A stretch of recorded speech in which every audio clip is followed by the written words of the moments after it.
Welcome, everyone, to Fintech Mavericks. I'm Nicole Casperson. And I'm Drew Glover. Today, we're sitting down with Hussein Fazal, co-founder and CEO of Super.com. Under Hussein's leadership, Super has become a trailblazer in mobile commerce, spanning travel, retail, fintech, while also acting as a savings partner for over 30 million users. That's insane.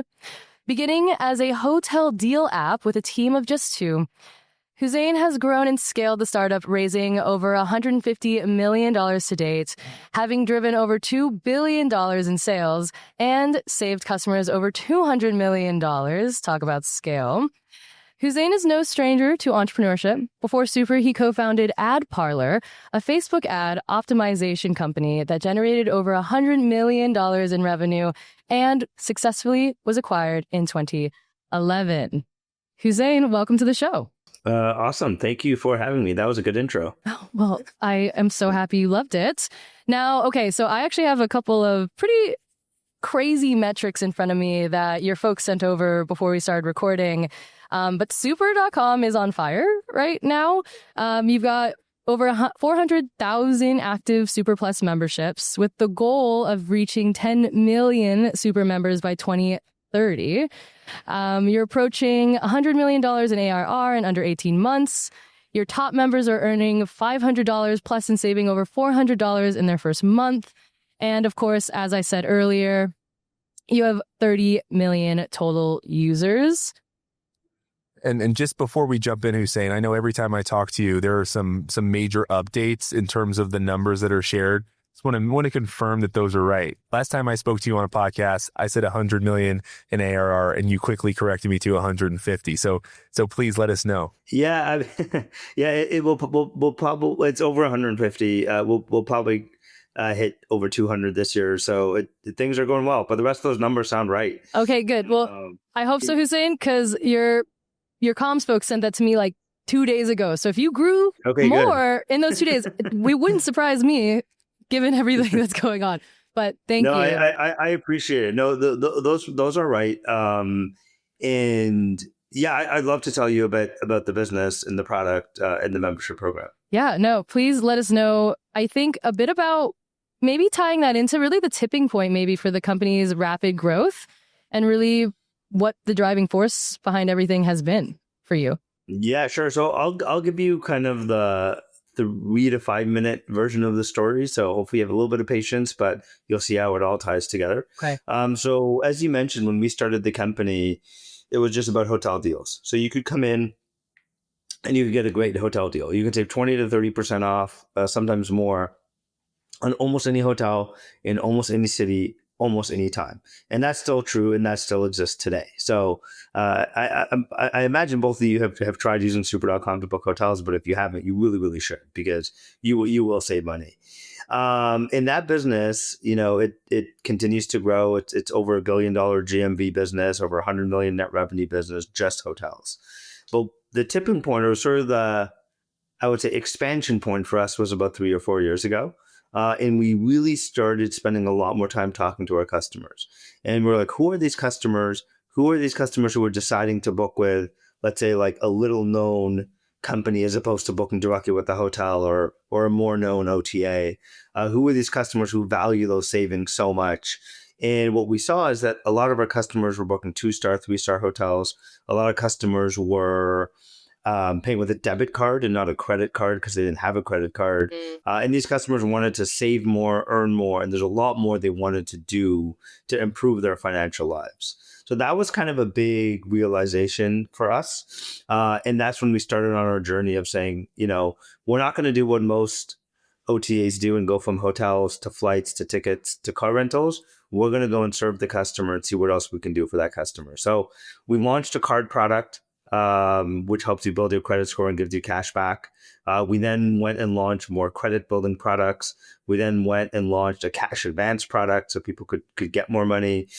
We went and we launched the ability to earn money, playing games, filling out surveys. And we've continued to sort of add more and more products on top of that. So think of us now as like an all-in-one app to save and earn. That jump is so interesting. I really haven't seen anyone else do that. Have you?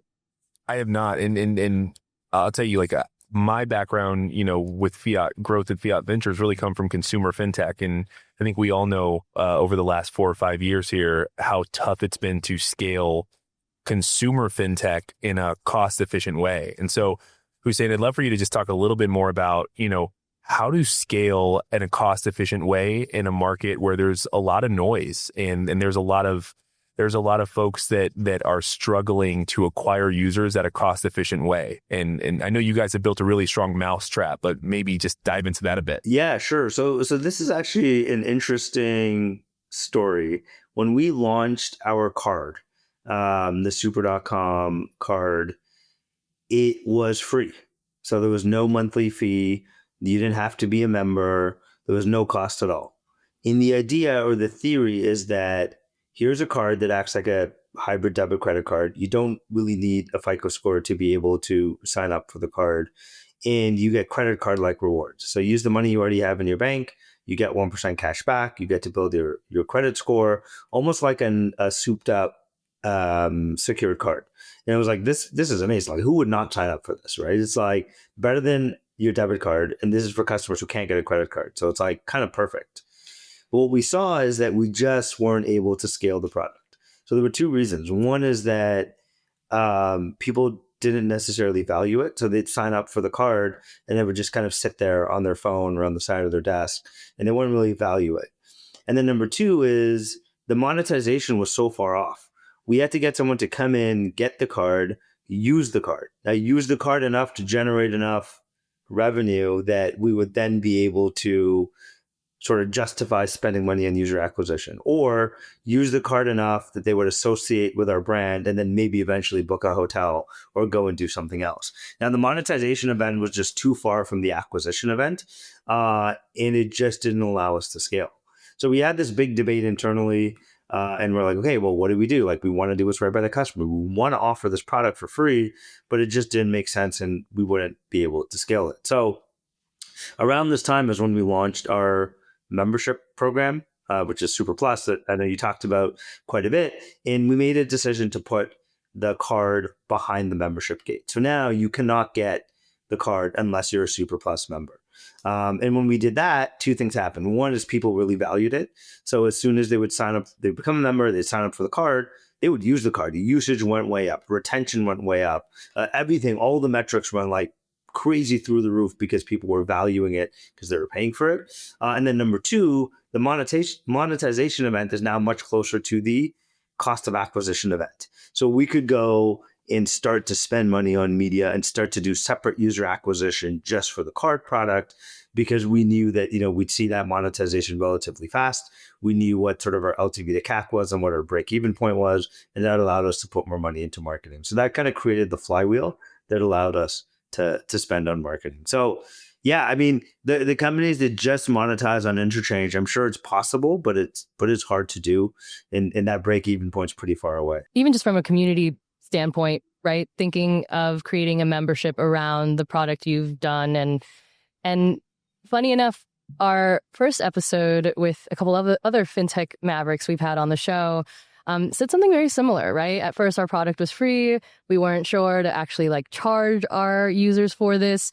But at the end of the day, people pay attention to what they pay for, right? And I think that there's nothing wrong with seeing that opportunity. And I imagine it's probably created this swell of belonging, right? Because people feel that they're a part of a membership, they're a part of a thing. You said how much more they're paying attention to it. So that's smart in terms of how you actually create kind of a movement around what you've done. Yeah, the other thing that's interesting is that, I mean, paying a monthly fee or paying a membership is not abnormal, but a lot of these customers are paying several membership fees, right? So they're paying a monthly fee for a cash advance company or for a cash advance product. They're paying a separate monthly fee so they can sort of earn money or multiply their earnings. Maybe they're part of a travel membership and they're paying to be able to save money. They're paying a monthly fee for a card, and we're kind of bringing all of that together, right? So right now we have 4 or 5 products that are doing quite well under the membership, and we're going to continue to add more.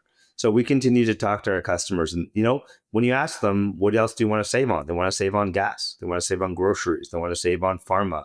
They want to save on sort of the day-to-day expenses. So all of these things are areas that we're exploring, because we want to make sure that this membership program is sort of like the must-have membership program. I kind of like, I'd love to get to a world where it's like the 3 must-have membership programs in the US is like Amazon Prime, Costco, and the Super Plus membership, right? It's like that. There's that membership that you have to have because like you save so much, you earn so much. It just makes financial sense and lifestyle sense to have it. Actually also really sounds smart in terms of like a cultural zeitgeist move in, and making sure that we're getting fintech a part of that, right? Why shouldn't my top 3 favorite subscriptions be, Netflix, my healthcare, and my financial services care, right? My entertainment, my health, and my finances, or, and pulling all that together. I love it. Do you see this for the future of super.com? Do you see them entering? We're manifesting basically his fate. I would love, I would love that. I mean, you said something at the start, which I had shared. We want to get to 10 million members by 2030. Now that's like a pretty big number, obviously, to get to, but it's not unreasonable, right? Like if you think of our target demographic, about half of America, over 100 million Americans are in this position where they want to experience more of what life has to offer. They're struggling to make ends meet, save. Like you talk to customers and they're like, hey, I wouldn't have been able to go on this trip if it wasn't for super.com and the hotel savings. Like I wouldn't have been able to put food on the table if I couldn't get that cash advance, or if I couldn't sort of earn money, earn those extra dollars. You see customers who are like, hey, I started using the super.com card. I built my credit score. Now I'm able to go and, do something or I wouldn't be able to do before. So you're seeing a lot of like customers be enabled by this thing. And about half of America is in the spot where they struggle to make ends meet and each dollar matters. So I see it as a must-have membership. And if it's not yet for everybody, we want to make it that. So we're going to continue to add value to the membership program to get it to be that way. We are about making every dollar count. That is a nice tagline for our podcast sponsor, Brex. So we're all on the same page here, Drew. No, I 100% agree there. And I think it's important to call out, that underserved community, that 75% of Americans don't have $500 in the case of an emergency, but are constantly looking for fintech solutions to improve their financial health. And so you made that comparison back to a Costco, right? Like these businesses that almost have this like Robin Hood mentality of just trying to give back to the people that need the most help in their day-to-day life to lead the life that they're most excited about and proud of. I'm curious, would you say that thought process is more of like a go-to-market and something you expand to, you want to expand out of over time? Or do you think there's like enough wood to chop, for lack of a better term, within this 75% of Americans to really be able to propel that into that 10 million user path? Yeah, so we have no intention of going after the I would say higher income American. So we're not going to be Amex. We're not going to be going after the higher income American. But we're not just focused on the low income, low FICO score. Think of it as sort of like the everyday American in that sort of mid income, mid FICO score, and that's the majority of the U.S. And still, surprisingly, they're very much ignored. And there's so much that they're looking to do and looking for that companies just aren't serving them. It's also interesting, when we started, like we said, we started with hotel deals, then we moved into the card with cash back and credit building. But when it came to money, whether it's like giving money with a cash advance or earning money by playing games and filling out surveys, that's when we saw this crazy organic demand kick up, right? So if you're using our app and let's just say you booked a hotel and you saved a bunch of money and we show you, hey, also save on gas, also save on insurance, also save on pharma, the click-through rate's kind of low because people are just not really in the mindset to do that. They're like, I just booked a hotel, like I'm done. I'm going to close my app. I'm going to move on. I just want to get my confirmation email and I'm good to go. But when we started showing people ways to get more money, earn more money, whether it's a cash advance or to like earn money playing games, that's when we saw like a really, really high cross-sell rate, because we know that we hit a nerve or we hit an important pain point, and that no matter, what mindset you're in, if you see an opportunity to get more money or earn more money, that's something that is important to you, right? And that's something that you're going to jump on. So, we always internally talk about, how realistic is cross sell. Everyone talks about cross sell. Everyone says, I have this business and I do this product and I want to like add an adjacent product to be able to cross sell it. And what we saw is that for most products, cross sell is extremely difficult. What you need to do is you almost have to have like separate acquisition channels and separate intent for each product. But when it comes to money and like earning money, that kind of turns everything upside down.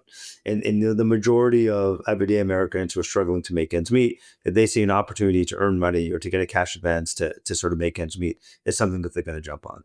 No, I love everything you're sharing, Hussein. I think something to kind of move into a little bit more of your story. I'm curious, when you were first starting out, how did you maybe convince others, and from investors to partners to Steph Curry on your wall back there, right? Like that you were the person that needed to create this, but also execute on this business.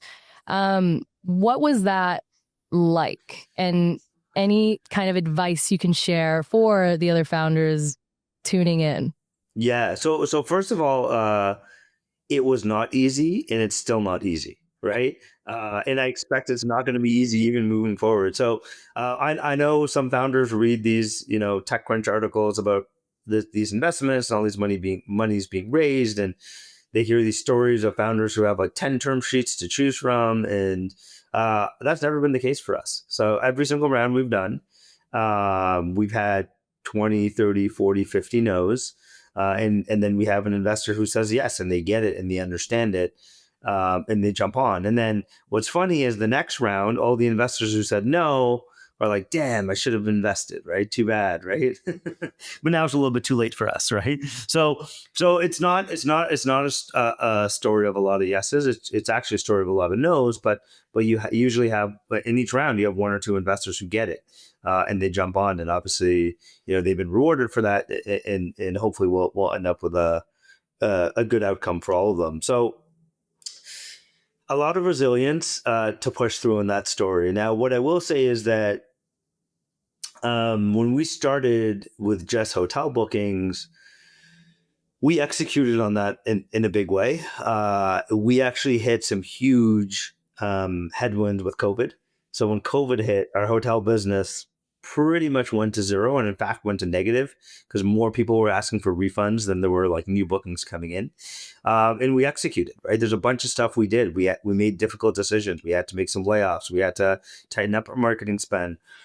We had to re-architect a whole bunch of stuff, and we kind of got through that and got back to growth and back to profitability before we started to really launch some of these other new products. So I think seeing that level of execution, seeing that we could weather even a storm like that, gave investors a lot of confidence that we can get through anything.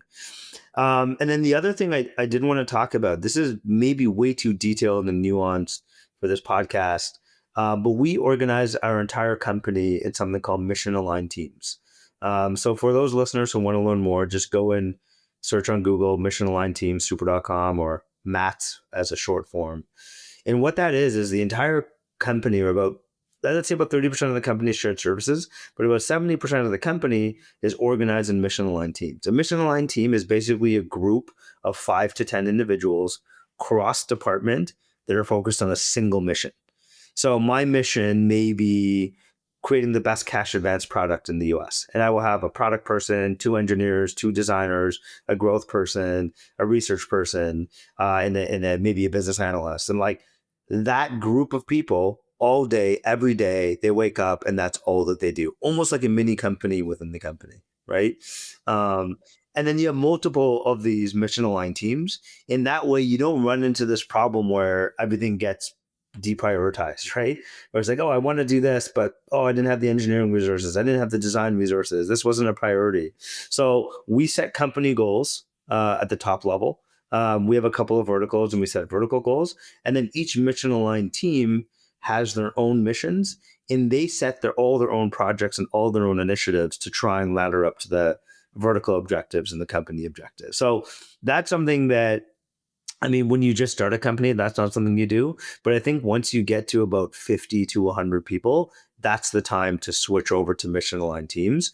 And it's paid big dividends. So the number of product launches, the amount of innovation, the number of new initiatives that happen every single day, like shocks me. And it's very decentralized in a way. Like I don't need to know every detail of every project or every initiative, but we have a system in place that everyone can contribute, and it ladders up to the overall goal.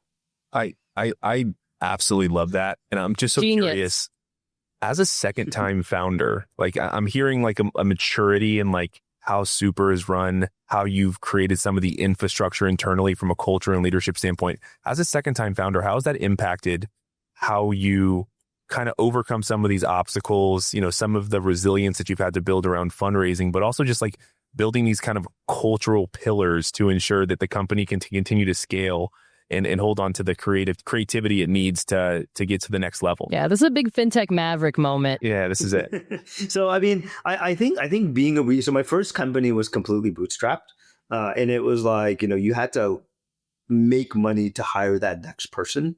And it was hard, right? But I think I learned a lot, and I learned a lot of discipline. I learned a lot of like not overspending. And now with this company, we've raised a ton of money. And that allows us to invest in the future. So it allows us, and when we were just, when the only business line that was driving revenue and profit was travel and hotels, only about 30% of the company at one point was working on it, and 70% was working on everything else. We're just kind of crazy, right? Like that would never happen if you were a bootstrap company. But because we had raised money, we were able to do that. And we had the confidence and the patience and the resilience to know that some of those bets were going to pay off. So it's an interesting balance that I've learned between like investing in the now and sort of investing in the future. But in order to invest in the future, you have to make sure your now is stable, right? So your core business and your core product needs to be working, it needs to be growing, it needs to be ideally profitable. And then that allows you to go and invest in the future. So I think I've learned a lot about sort of investing in the now and investing in the future. Whereas as a first time founder, you're just like thinking about the now and you're just trying to like make now survive or make now bigger. I resonate with that as a first time founder right now. Yep. Same. Bootstrapping my company. Yeah, no, that I'm there. I think something that's so important about this Maverick moment really is, and I'm thinking about even some of the news that's happening now where you are seeing, you know, a few consumer facing or even wealth management or wealth tech, if you will, fintech companies out there really moving away from the market that you capture, right? A lot of the times we'll see folks wanting to go after the majority of Americans, right? That 75%, but they can't figure out profitability. They can't figure out the business model, and then eventually just pull out and continue to serve the ultra wealthy. Mm-hmm. So I guess I want to know how you continue to really craft in that purpose around everything you're doing. You have the mission aligned teams, and I think that is so. Thank you for sharing that. Everyone take notes. They should really just copy paste that from you and learn. But I guess, how did you figure that out? I know it's the second time founder element, but I guess talk us through maybe some of the tactics there so that others can maybe follow your blueprint. Yeah, so I mean, Mission Online team specifically actually came from my co-founder, Henry. So he was deep on the sort of product and engineering side, and he was seeing that problem. And the way he described the problem is that if you were a business person, you'd create a Jira ticket and then throw it over the wall and pray. Right. That was that was how he described it. And what he saw was that there were just like too many competing priorities, too many like engineering managers sort of making decisions on like what's a priority and what's not a priority.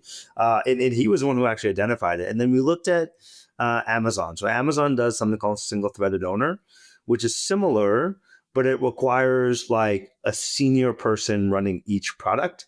And that senior person also needs to like build a team and hire and fire and like provide mentorship and like do everything else. And we just didn't have enough people or enough senior people to be able to do that. So we kind of took the Amazon single threaded owner, and then we took like the normal functional leadership model, and we kind of combine those things together to come up with a mission aligned team. So I think it was just like an evolution of like looking at an organizational problem and then trying to structure it in a way that worked for us. Nice. I love it. I think, it's really been quite the evolution, and, starting from the hotel deal app and now branching into all things financial services. Is there a moment or story or decision that really stands out in terms of this direction and massive growth that you've taken with super.com? Do you have story time? Yeah. So I have a lot of stories. One I touched on earlier, which was looking at the data and just seeing like 70% of our customers are paying with a debit card and not a credit card. You can't look at that data and not do something about it, right? There's just no way you could look at that and be like, oh yeah, let me just move on with my day, right? It's just not gonna happen. You're gonna be like, what is going on here? So that was a huge moment in terms of realizing we had to do something differently.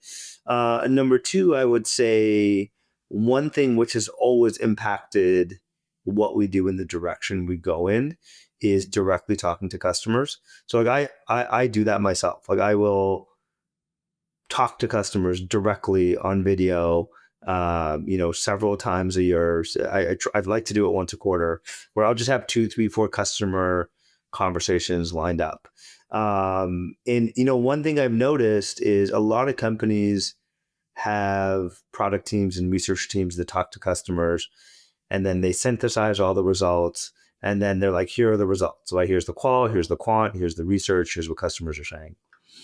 But nothing beats talking to a customer yourself. That's like one direct customer interview gives me more feedback and more insights than reading all the kind of decks and sheets and research papers that and again, my research team is doing a great job, and it's very useful for a lot of things, but you just don't get that emotional attachment and that emotional, like, I need to fix this. I need to make this better. I'm going to piss people off if I have to, but like, we got to fix this, or like, we got to build this, or whatever it is. Right. So that's another sort of piece of advice I'd give to early founders. That direct talking to customers, no matter how big your company gets, is super important. We're actually working on rolling out now a more formalized program. So anyone who's on the leadership team is required to talk directly to customers at least twice a year, like 3 to 4 interviews twice a year, where you're just like, you yourself are leading the interview. And I think it makes a really big difference. I think that's so smart. Yeah, so smart. And surprisingly, I feel like a lot of founders, especially as the company continues to scale, they feel like that's not something that is necessary anymore. And frankly, I just don't think they want to do it because they had to do it early on, and they're just like, someone else can do that now. But staying grounded in that, I think, is really important. I would say, from someone that in my entire career have prided myself on being able to tell a really good story, I also know firsthand that the process that you just talked through makes it really gives you a lot more power around telling the story of super.com. I'm just so curious, as you're kind of going through the process of fundraising, of being on podcasts like this, what's been the power of storytelling for you as it pertains to Super and its continued scale? This is a very timely topic because we are always thinking about how best to tell the story, whether that be to customers or whether that be to investors. Now, one of the things that we've realized is that telling the story of each individual product is very easy, right? So you want to talk about hotels, like you can talk about saving 30 to 50% off any hotel, any day, anytime. Why would you not want to do that? And people do that. Tell the story of cash advance. People need to make ends meet. They need to put food on the table. They can come in, they can get a cash advance, and then they can pay it back without having to go to payday loans, right? Talk about the story of the card. Most people, 70% of people are paying with a debit card. They can't get a credit card. This gives them the ability to earn credit card-like rewards, even though it works like a debit card, right? Talk about the story of earning money. Again, people are looking for ways to put some extra cash in their pocket and extra money on extra food on the table. They can come in, they can install some apps, play some games, fill out surveys, earn extra money. So the story in each product and each sub-vertical is really easy to tell. Now, when you bring it all together, it gets a little bit tricky, right? It's like what binds all of these things together? And the way we like to talk about it is sort of an all-in-one app to earn and save, or an all-in-one app to put more money in your pocket. Now, that being said, that's still a little bit tricky because, then investors will be like, oh, wait, are you a super app? And when you start to talk about super apps, they start to think about WeChat, and like, we're not WeChat. We're not, going into those other areas. When you talk about an all-in-one app to save and earn, then it's like, hey, but it's kind of broad, but like, what do you actually do, right? So I would say that storytelling portion is still something that's evolving. And it's getting even more interesting now with our membership program because, our membership program is growing extremely fast, and we'll be in a position next year where the majority of our revenue will come from memberships. So now I think of us more as like a consumer subscription company as opposed to, just like a transactional company. So the story is always evolving. And I think that's normal. It used to bother me a lot, but now I'm like, hey, every year, 1 year, 2 years, 3 years, the story changes and the positioning changes. What doesn't change is the customer and what we're looking to do, right? So we've always been focused on that core everyday American. We've always focused on, we say internally, helping them experience more of what life has to offer. That's through saving money, earning money, building their credit score. So the customer doesn't change and the vision doesn't change, but the storytelling portion of how we position the company definitely changes every couple of years. And from a story standpoint, are you finding yourself having to have 4, 5, 6, 7 different versions of the story in your back pocket based on the room that you're walking into and the people that you're chatting with? I wouldn't say that, but what I will say is that the person listening to the story has to really want to understand it, right? Meaning that, it's not like, oh, we're Uber for groceries. Okay, I get that, right? This is a little bit more complex and nuanced. So you got to make sure that whoever's listening is like vested and actually wants to understand it versus, oh, wait, this is not Uber for groceries. I don't get it. Right.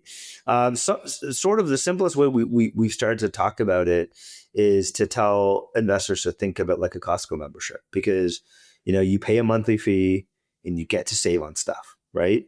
So that's been sort of the simplest analogy. But again, obviously there's other parts of the business like, earning money, credit building that doesn't neatly fall into that. I find too that you're probably in an incredible position to have all those customers be the ones to also tell the story, right? Because they get to, I find it even with my newsletter subscribers, they feel like they grew up with my newsletter over the years when, they'll be like, oh, I was there when you had under 1,000 subscribers and it's so cool to see you have 56,000 now, right? And so they get to be a part of the evolution. I would say that I think would be content I would love to see is your users coming out there and generating and saying and telling their story around using Super and how it's changed their lives. Yeah, I mean it's interesting in that a lot of our traffic comes from like organic referral, repeat, because again, each one of these products has so much value. Right? Like if you book a hotel and you and your friends are going on a trip and you just save 30%, like what are you going to do? Not tell your friends? Of course you're going to tell your friends, right? So. Right. And so and same thing with cash advance. Like if you previously have been denied cash advances and you find like we use AI to underwrite cash advance based on, your account history. Everything you're saying is very aligned with the purpose of Fintech Mavericks and this podcast. I think as we kind of wrap up the conversation, I would love to hear a bit about maybe how you really balance the kind of integrity and conviction that you have around this market and the naysayers, right? Like the push and pull of people being like, oh, you can make more money doing X or Y or reaching for the wealthy. How do you really keep that purpose intact as you've grown and scaled and created all this profit around such a critical market? So there's two things. One is that We are very focused on the mission here, and we're very focused on helping those customers. And when you talk to those customers, you see the impact that you have, right? There's so many stories of customers where you've actually changed their life. Like the money they've been able to earn or save has really changed their life. So that's really inspiring for me and for a lot of our employees over here. And then number two, there's this weird or incorrect assumption that you have to pick one over the other. And that's just not true. I mean, we're a fast growing company. We are profitable. And it's because this demographic, they will pay if there's enough value. Yeah. So two things. One is, like I said, that we're making a very real impact. So you talk to customers, they've saved a ton of money, they've earned a ton of money, you've meaningfully changed their lives. And that's very inspirational for me and very inspirational for a company. And then two, they're not mutually exclusive.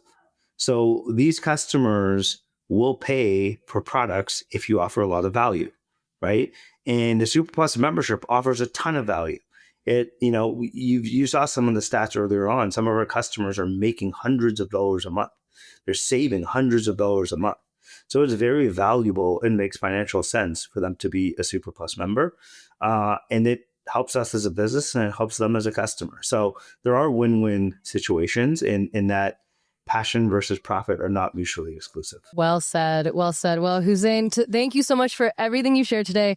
We are going to wrap up with our final question here, which is looking back, if you could give yourself one piece of advice when you were starting your entrepreneurial journey, whether it's your first one or your second one, I guess, at this point, what would it be? All right. So I'll give you two things. One earlier on, and then two maybe later on. So earlier on, I would say that, and this is maybe an obvious one, but always listen to customers and do what makes logical sense versus trying to do what investors or the industry or the hype is telling you to do. I made that mistake even in this company about 5 years ago. There was this incredible hype around conversational commerce, and people thought that you would book a hotel using your Alexa.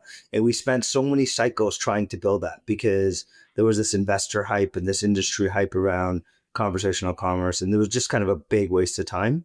When you actually just take a little bit of a step back and think about how you would book a hotel or think about how your customers would book a hotel and what's important to them, that's not what it is. What's most important is getting the best price and then being able to book that best price as easily as possible, right? So that would be my early stage advice. Always look at what the customer actually wants and don't get sidetracked by investors or by whatever the latest industry hype is.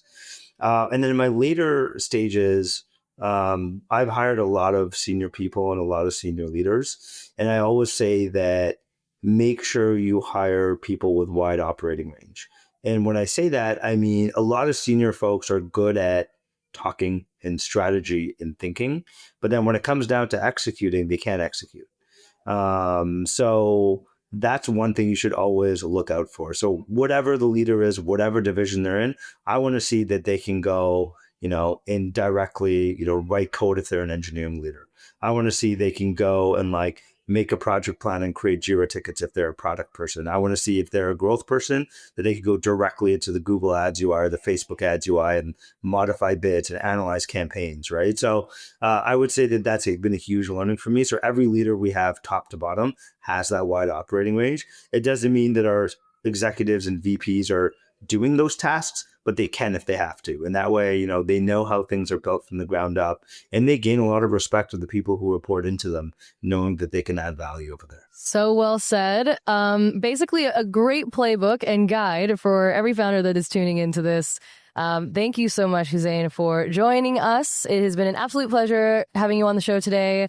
Journey to truly inspiring. Your mission and your purpose and your profit alignment is the gold standard. So thanks again for joining us on Fintech Mavericks. Thrilled to continue on the journey of super.com and so thankful that you were able to join us and share your story, Hussein. Really appreciate it. Awesome. Thank you for having me.